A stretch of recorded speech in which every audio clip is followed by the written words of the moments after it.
Nous allons corriger l'application Maxitou. Il s'agit là de travailler sur les stocks. Donc tout d'abord calculer un coût moyen unitaire pondéré en fin de période, puis un coût moyen unitaire pondéré calculé après chaque entrée en stock. Donc ici vous avez pour le mois de mars, pour la société Maxitou, le stock initial, mais également un ensemble d'entrées et de sorties sur ce même mois. On va commencer par calculer le CUMP en fin de période. C'est le plus facile. Là, la période, ça va être pour nous le mois de mars, visiblement. Le calcul se fait de la manière suivante. On va tout d'abord aller chercher la valeur, donc le stock initial en valeur, plus les entrées successives en valeur, le tout étant divisé par les quantités du stock initial, mais également les quantités des différentes entrées. Et avec ce calcul-là, eh bien, on aura un coût moyen unitaire qui s'applique sur le mois, c'est-à-dire qui permettra de valoriser aussi bien les sorties du mois que le stock final. Voilà comment ça va se passer. Je vous propose de faire ça sous forme d'un tableau. En disant, on a plusieurs éléments qui vont se confronter. On a tout d'abord, tant pour le stock initial que pour le stock final, et les entrées, etc., des quantités. On a la valeur que cela représente. Ainsi, on commence par un stock initial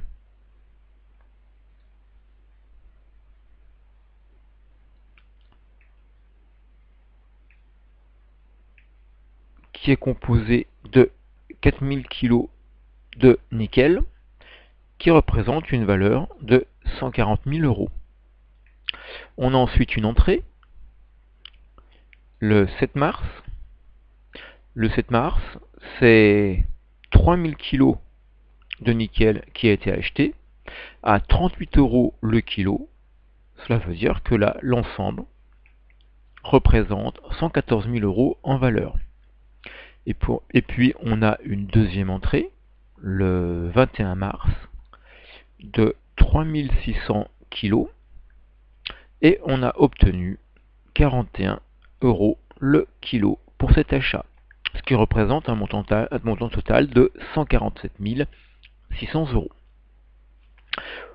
Je vais calculer le coût moyen unitaire pondéré, la formule qu'on vient de voir. Pour ceci, je prends la somme des valeurs, le stock initial, la valeur du 7 mars et la valeur totale du 21 mars.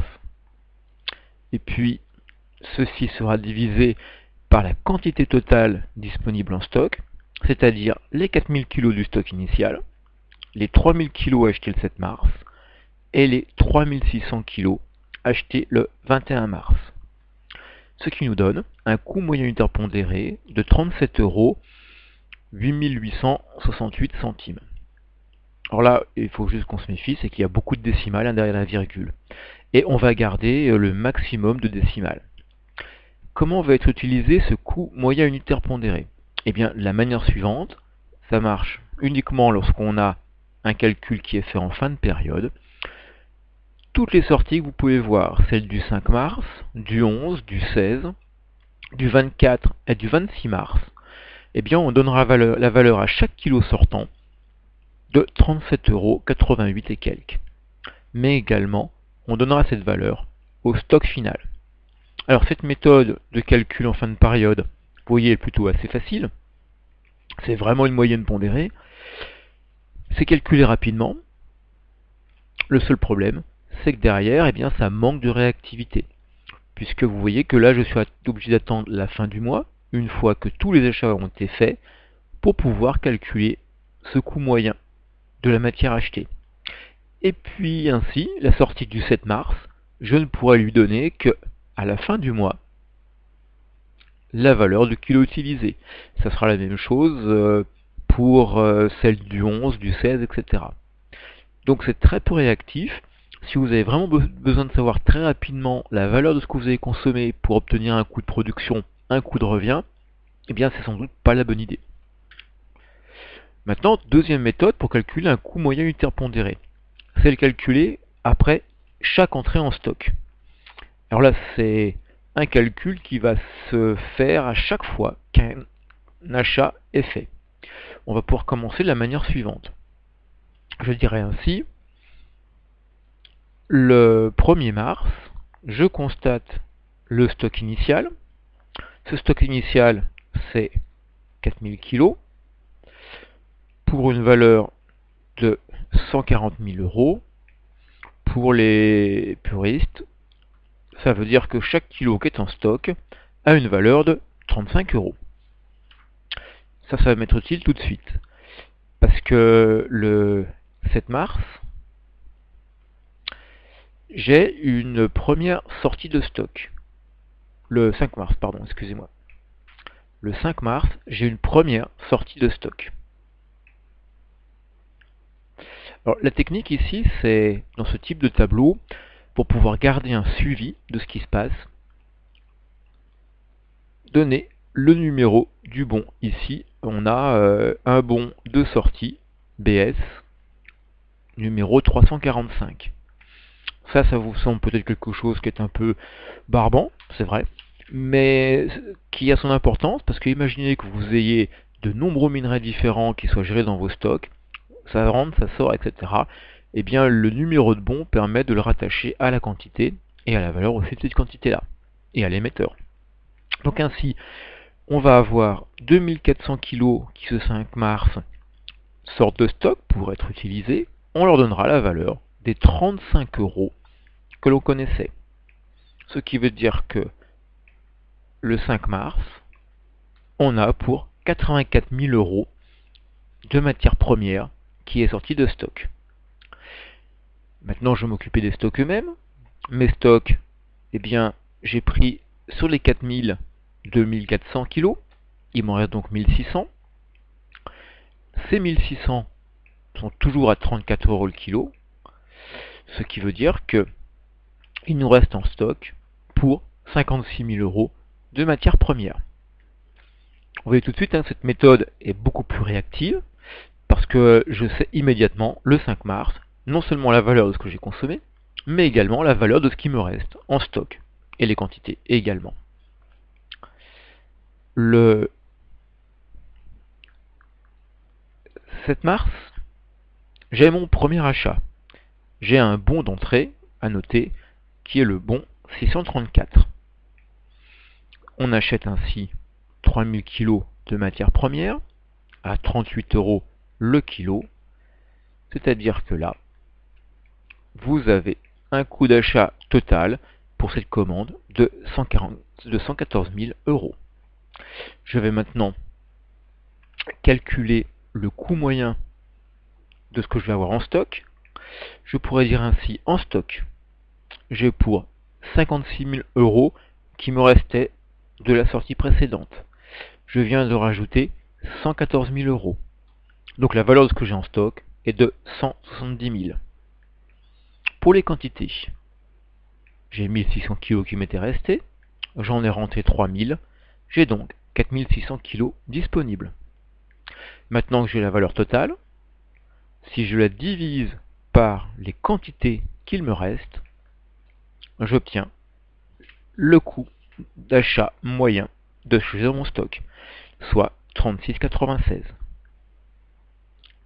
Ce 36,96 va me permettre de valoriser tout ce qui sort de stock jusqu'à ce que je rachète du nickel un peu plus tard.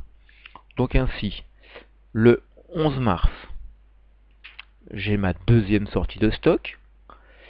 C'est le bon 367. Ma sortie de stock porte sur 1400 kg. Je donnerai à chacun d'entre eux la valeur qu'on a calculée il y a quelques minutes, 36,96. Alors attention, là aussi il y a des décimales, ne vous laissez pas piéger par l'arrondi que vous avez visuellement dans le tableau. Et j'ai donc pour 51 739 et quelques de valeur de nickel qui est sorti de stock. Il me reste alors en stock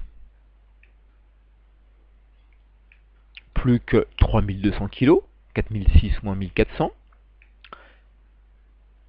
à qui on donne la valeur du coût moyen unitaire pondéré, 36,96 et quelques décimales.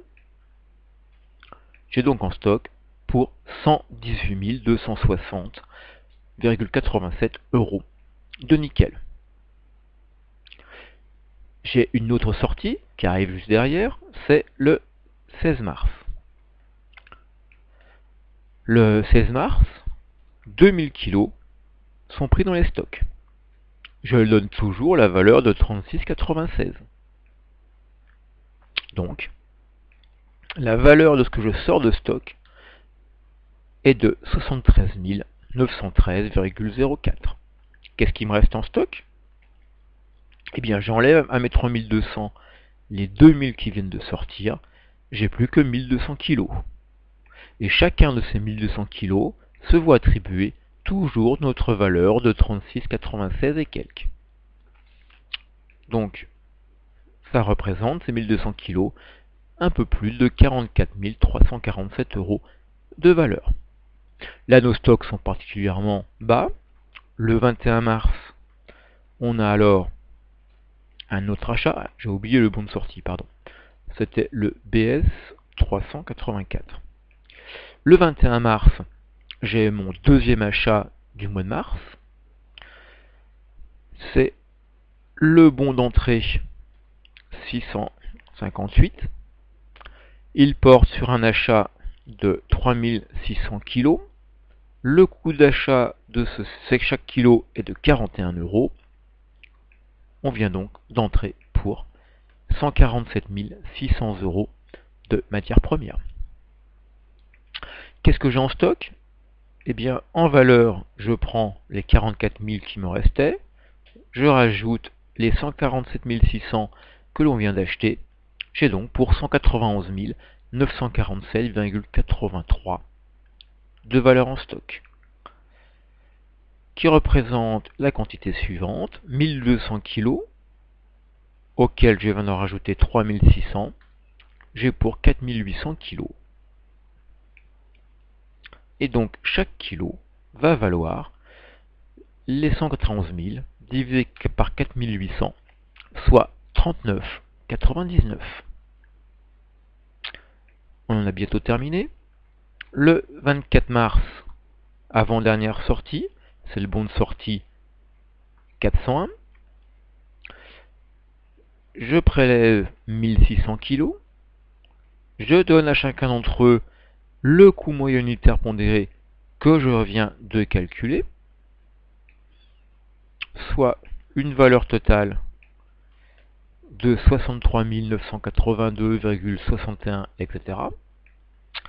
Il me reste alors en stock plus que 3200 kg sur les 4008 que j'avais au 21 mars. Chaque kilo se voit attribuer notre coût moyen de 39,99 et donc le stock vaut 127 965,22 €. Le 26 mars, dernière sortie, bon de sortie 423, j'ai 2800 kg de matières qui sortent, je donne à chacun de ces kilos toujours le coût moyen unitaire pondéré calculé le 21 mars. J'ai donc sorti pour 111 969,57 €. En stock, il me reste alors la quantité suivante, 400 kg, à qui on donne toujours le coût moyen unitaire pondéré, le dernier calculé, 39,99 et quelques. Et donc il me reste en stock pour 19 995,65 €. Alors, petite conclusion partielle, vous voyez ici qu'on a quelque chose qui est plus contraignant. À chaque fois que j'ai une entrée, je recalcule un coût moyen unitaire pondéré. Celui-ci m'a permis de donner une valeur aux sorties de stock qui suivent, à la valeur du stock qui reste, jusqu'au moment où j'ai de nouveau une nouvelle entrée qui me refait calculer un coût moyen unitaire pondéré. Alors c'est réactif, mais vous voyez là, dès que je vais avoir beaucoup de mouvements en stock, c'est quelque chose qui peut devenir relativement laborieux. J'en profite pour rajouter un petit quelque chose. Normalement, rien ne se perd, rien ne se crée. Donc, on a une logique qui va être respectée, qui est la suivante. Ça sera de dire, si je prends le stock initial, c'est vrai en valeur comme en quantité. Je rajoute à celui-ci les entrées. Eh bien, ça devra être égal à ce qui est sorti de stock, plus ce qui y reste, le stock final. Et ça, c'est normalement toujours vrai. Si vous avez cette égalité qui n'est pas respectée, ça veut dire qu'il y a quelque part un dysfonctionnement. Vous avez quelque chose qui a été perdu, qui a été volé, qui n'a jamais été livré, etc., etc. Et donc, si cette égalité est non respectée, vous allez dire que vous voyez apparaître une différence d'inventaire. Alors ça, les comptables apprécient, ils font des petites choses avec. Moi, le but là n'est pas de passer une quelconque écriture comptable, mais au contraire de dire, si j'ai une différence d'inventaire, ça veut dire que j'ai quelque part quelque chose qui se passe mal. Mon organisation de suivi de stock ne fonctionne peut-être pas, il y a peut-être des vols, il y a peut-être des pertes, il y a peut-être quelque chose qui s'est abîmé, quelque chose qui n'a jamais été livré. Bref, des éléments à améliorer. Et ça, c'est le rôle du contrôleur de gestion. On n'est pas des comptables. On va vérifier que notre égalité fonctionne. Donc, ici, je vais aller faire la somme de ce qui est entré dans mon stock. J'ai rentré pour 6600 kg. Ces 6600 kg représentent une valeur de 261 600 euros. Qu'est-ce qui est sorti de stock? Je vais en faire la somme. J'ai sorti de stock 10 200 kg. Pour une valeur, là aussi je fais la somme de la colonne des montants, une valeur d'un peu plus de 385 000 euros. Et qu'est-ce qui me reste en stock? 400 kg, valant un peu plus de 15 995 euros. Et là, on va pouvoir vérifier notre égalité. Je vous propose tout d'abord de la vérifier en quantité. Je dirais donc stock initial, 4000 kg, auquel s'est rajouté 2 commandes pour 6600 kg. J'ai donc 10 600 kg qui est passé en stock. Je vous mets ici stock initial plus entrée, comme ça on le repère bien. Ici, je vais vous mettre sortie plus stock final.